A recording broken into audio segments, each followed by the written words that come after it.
Welcome to Knife Chats. If you like this video, please take a moment to leave a comment. Thank you. So Big Red EDC has this open tag event going on, and he tagged me in it with the question of what's that one folding knife that you're going to throw into your bug out bag in case the you-know-what hits the fan. And he tagged me purposely because I'm more of a traditional knife guy, and he's really looking at all the people who are carrying more in the line of modern folders. And so here's going to be my take on what's that one folding knife that would be in my bug out bag. And most of the people are looking at knives like this. This is one by Colt. They're grabbing ones that are in the $200 and $300 range, and they're some kind of folding knife. Most of them are just a fine edge, and really nice knives. But and this Colt's also a really nice knife too. I'll be doing a review on it in the future. Notice it's got a nice what do they call it, frame lock going on here, so it's really positive and holds on good. Got thumb studs on both sides so you can open it right or left handed. Let me close this up. But also, if you notice right here, this blade moves, which basically means it's a broken knife already for the bug out bag as far as I'm concerned. So I wouldn't be carrying a single bladed folding knife in the bug out bag, because this is not something I would use as a primary knife in my bug out bag. A folding knife in a bug out bag to me is always a secondary knife. It's not the primary knife you're going to want to have. So that's the way I look at it. And so this is probably one of the kind of knives I would have in my bug out bag. An Air Force survival knife. Nice, fixed blade. It isn't pre-broken for me. Got a nice heavy pommel so I can pound with it. The saw here is really for plexiglass and such, not a very good saw. But a decent enough blade for doing whatever I'm going to need to do in the woods. And it's also got a sharpening stone in the sheath. So that's the kind of single-bladed knife I'm going to throw in my bug-out bag. A nice fixed blade, something like this. 5-inch blade is probably going to be big enough. But I also might throw in a Woodsman Pal or something like that, which is really a pretty heavy-duty machete. But now then, so what kind of folding knife am I going to put in my bug-out bag? Well, let's start by saying, just for an EDC, I have my Swiss Army Explorer, the Spyderco Dragonfly. I've got a Signature by the 58mm Signature by Victorinox. So you've got that little ink pen going on there. And then I've got this little handy dandy thing here, which is a manicure set with scissors and nail clippers and all sorts of other tools for cleaning up nails and such. And then I have my 5-inch toothpick. So those are the cutting implements that are on me daily and never leave my side. So really, I think I've pretty much got it myself covered.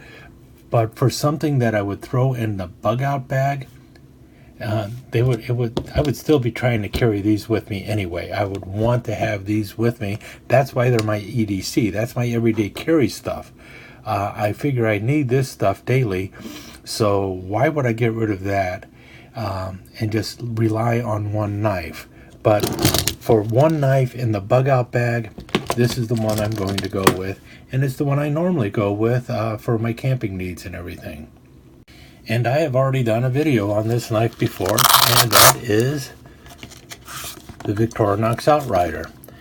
And I think this knife is going to do better than any modern folder out there. And this actually is a modern folder when you get right down to it. It's a 111mm Victorinox. They haven't been around that long.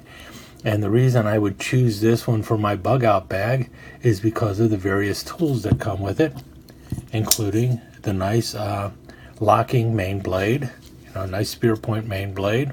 And you can see it does get used. And then next to that, is a saw. Why baton through wood when you can saw with an actual saw and do a better job?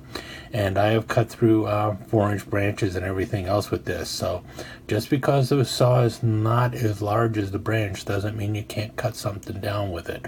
So this is an excellent saw on here.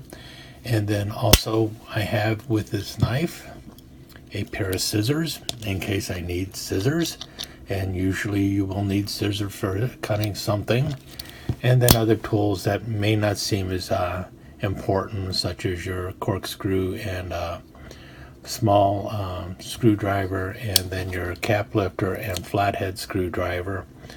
But also underneath the scissors, you have a long Phillips screwdriver that is end mounted, and it's good enough that you can actually start pushing holes and through things and such like that. So while it is just a little Phillips screwdriver, it's good enough to actually punch holes and stuff, especially if you've already started the hole with a reamer and such.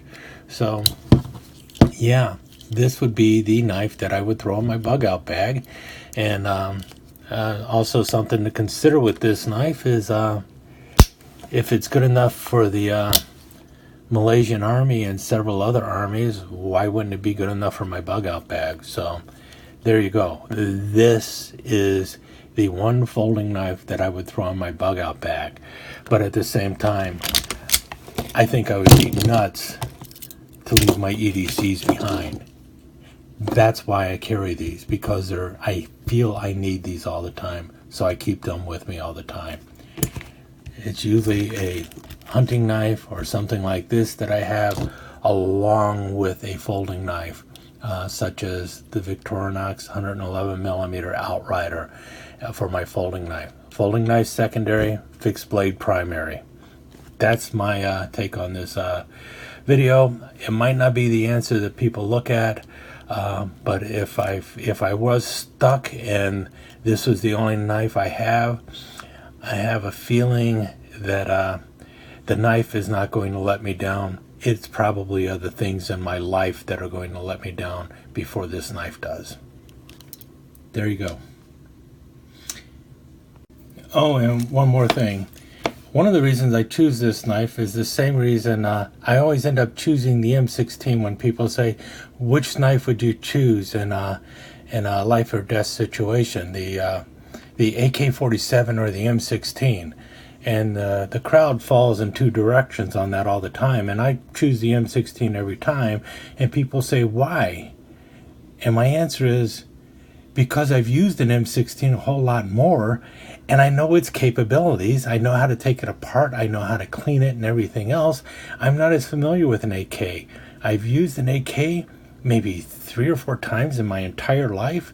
I've shot it, hardly ever. An M16, I was trained to use that in the Army.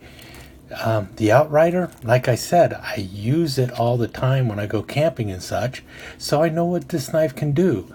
And that's something else you better think about. If you're looking for a knife for that critical situation, hopefully you're using that knife already, because if you're not using it already, I guarantee it's going to let you down when the real shit hits the fan. Because if you don't know the knife, you really don't know its capabilities. So grab a knife that you actually know, whatever that folder might be, and make sure that's the knife you have on you when things are bad. And that's one of the reasons why all of these things are my EDCs, because just in case. But this is doubly just in case. Oh yeah, did I mention this? Have a whistle with you also, as long as you're going to get lost in the woods. I bet you more people have been saved by a whistle than a pocket knife. So this one's extremely loud. You can hear it for 2 miles. You can also hear it if the person is submerged under 6 feet of water blowing this whistle. So the storm whistle, that's an excellent choice.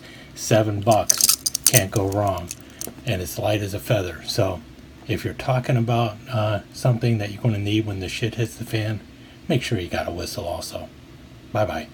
Thank you so much for joining us. I hope you enjoyed this episode of Knife Chats, and if you did, please like and share it with your friends. Comments are always welcome. Don't forget to subscribe and ring that notification bell so you'll know when the next episode of Knife Chats is up online. Thanks again. Hope to see you soon.